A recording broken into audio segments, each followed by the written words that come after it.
요일마다 주제별로 뉴스를 살펴보는 알짜 뉴스 시간입니다. 오늘은 국제 뉴스 살펴보는 날이죠. 자, 오늘도 동의대학교 행정정책학과 김태환 교수와 함께합니다. 교수님 안녕하세요. 예, 안녕하세요. 네, 교수님 지난주 정말 충격적인 일이 예, 예. 있었는데요. 아이고. 바로 그 아베 전 수상이 괴한의 총격을 맞고 숨진 사건이죠. 이 사건 좀 정리를 해주시죠. 예, 예. 7월 8일 지난주 금요일이죠.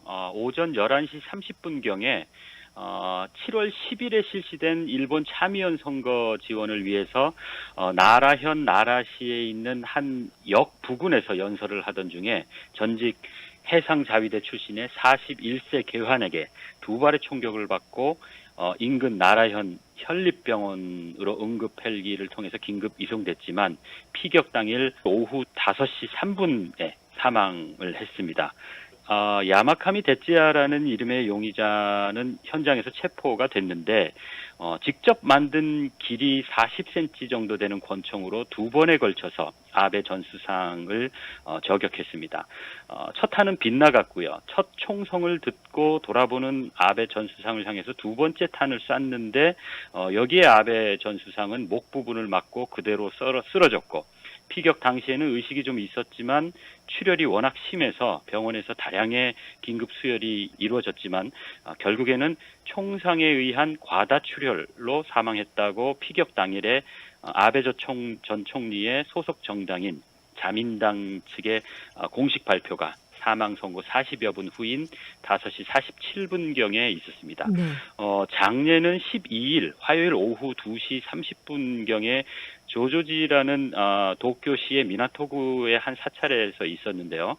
일본 국내는 물론이고 아베 전 수상과 현직에서 호흡을 맞췄던 트럼프 미국 전 대통령 그리고 또 문재인 대통령 그리고 시진핑 중국 주석 등 전 세계 주요 국가와 인사들이 조의를 표했고요. 우리 윤석열 대통령도 일본 대사관이 마련한 서울의 분향소를 찾아서 조문했습니다. 특히 그 중국에게 최근에 그 외교 안보적으로 압박을 크게 받고 있는 대만의 경우에는 특별한 공로가 있거나 세계 평화 혹은 인류의 진보에 기여한 자 혹은 재임 중인 우방국 원수의 사망 시 총통이 정하는 바에 따라 조기를 개항한다라고 명시된 대만 조기 개항법을 위반했다는 그런 비판에도 불구하고 차이잉원 대만 총통의 지시에 따라서 지난 11일에 하루 동안 조기를 개항하기도 했습니다. 네, 저희 방송에서도 당일에 또 속보로 다루기도 했었는데, 근데 어떻게 이런 일이 벌어졌나라는 생각이 듭니다. 왜 네네네. 일본이 질서가 그래도 또 잘 잡혀 있고, 그렇죠. 또 예. 우리나라와 마찬가지로 총기도 소지할 수 없는 걸로 이렇게 알고 그렇죠. 있거든요. 그렇죠. 예. 게다가 그 선거 기간 중에 발생을 했는데, 이게 동기에 대해서 좀 밝혀진 게 있을까요? 그러니까 저격 용의자를 체포해서 조사하고 있는 그 경찰의 지금까지 발표를 이렇게 좀 종합해서 정리를 하면 다행히 좀 이렇게 좀 우려했던 정치적인 동기는 없는 것 같은데요. 네.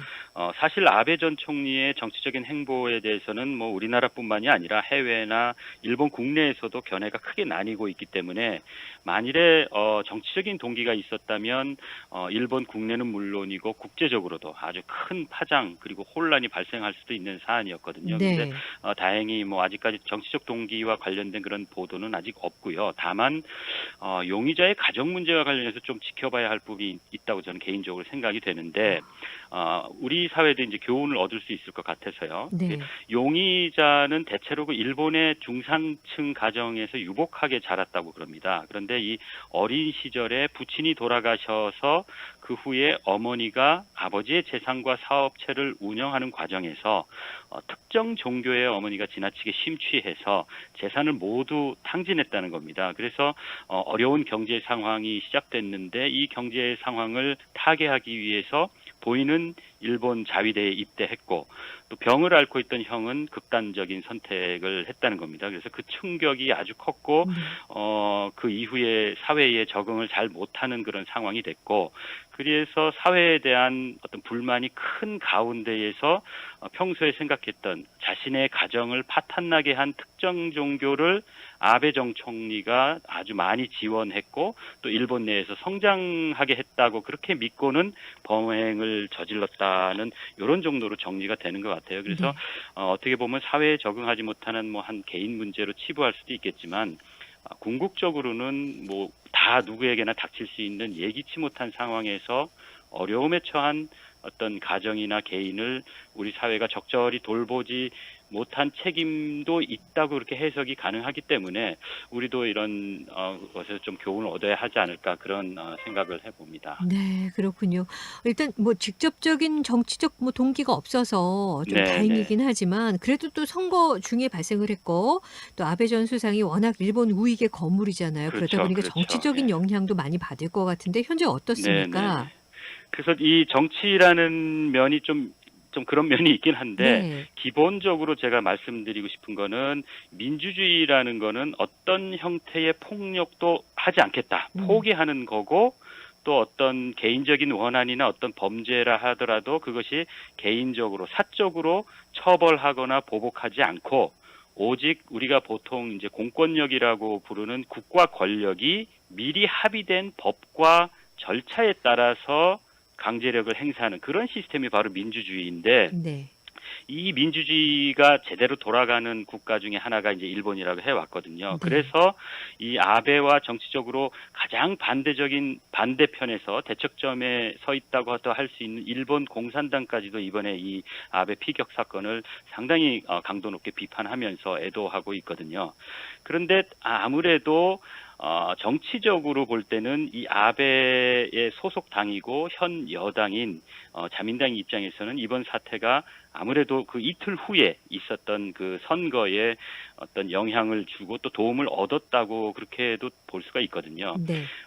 아베에 대한 어떤 그 지지하냐 안 하느냐 그런 유무를 떠나서 소위 일본 내의 일본 국민들, 일본 유권자들의 어떤 동정표가 상당히 큰 역할을 했다고 그렇게 해석할 수도 있는데요.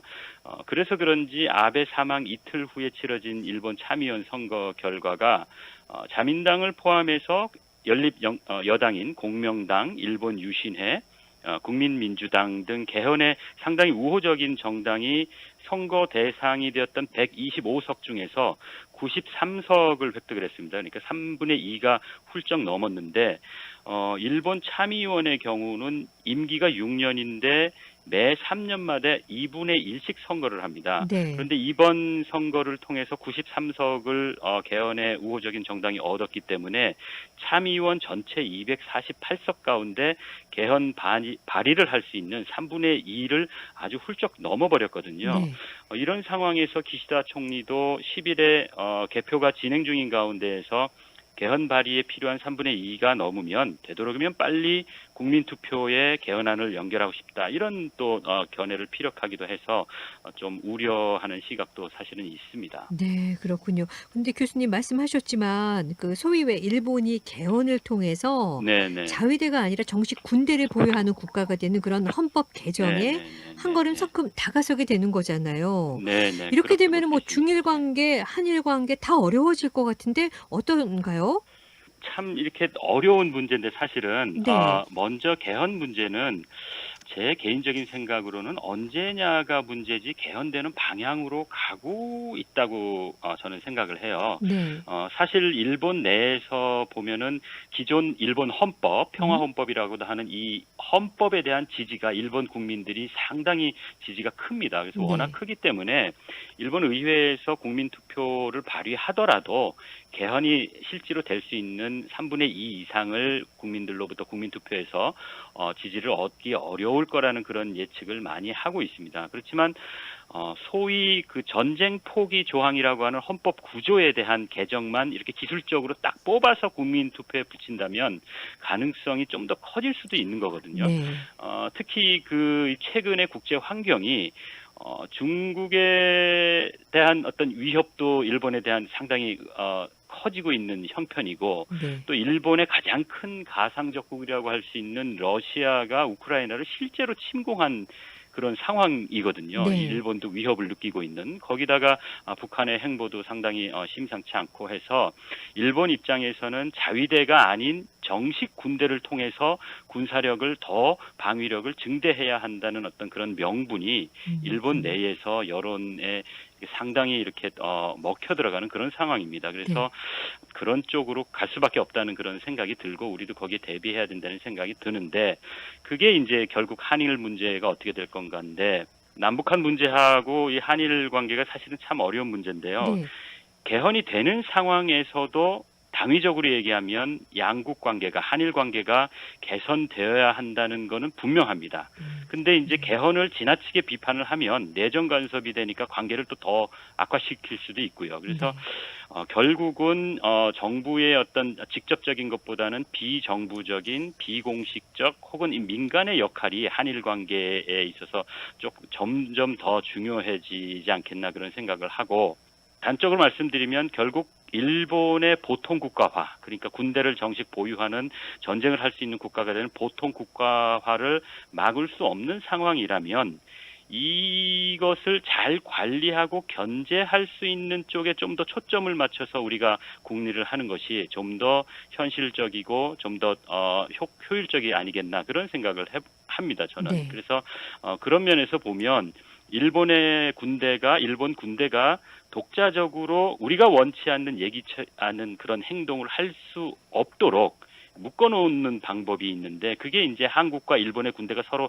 엮이게 되는 방법인데 그게 뭐 동맹하고 비슷한 개념일 수도 있는데 좀 전문적인 말씀을 드리면 이 동맹이라는 거는 사실 특정 군사 행동을 함께 하자 하는 그런 의미도 있지만 역으로 일방적으로 내 마음에 들지 않는 것을 동맹이라는 이유로 원치 않은 행동을 할 수 없게 하는 그런 역할도 하는 거거든요. 네. 그래서 동맹과 같이 아주 끈끈한 그런 관계가 되면 일본 군대의 움직임을 감시할 수 있는, 견제할 수 있는 그런 또 기능도 할 수 있기도 한데, 근데 이제 현실적으로 한일 양국이 군사적인 동맹이 가능하냐 이게 상당히 어렵기 때문에 결국은 차선책으로 기존의 미일 동맹, 한미 동맹이 있으니까 미국을 매개로 해서 일본과 한국이 서로 원치 않는 군사 행동을 할 수 없도록 이렇게 엮이게 되는 그런 쪽으로 관심을 가지고 좀 국리를 해봐야 되지 않을까 그런 생각을 하면서 쉽지는 물론 않습니다. 그리고 꼭 빠지지 말아야 될 게 우리 국방력이 보통 세계 6위권이라는 그런 이야기를 많이 하는데 네. 사실 6위라 하더라도 우리가 상대해야 할 가능성이 가장 큰 국가가 사실은 이웃 국가인 중국과 일본이거든요. 그래서 네. 일본과 중국에 대한 대비를 하기 위해서도 사실은 실질적인 어떤 국방력 강화에 좀 더 신경을 써야 되지 않겠나 그런 생각을 할 수밖에 없는 상황이네요. 네, 알겠습니다. 자, 지금까지 동의대학교 행정정책학과 김태환 교수와 함께 국제뉴스 이야기 나눠봤습니다. 감사합니다.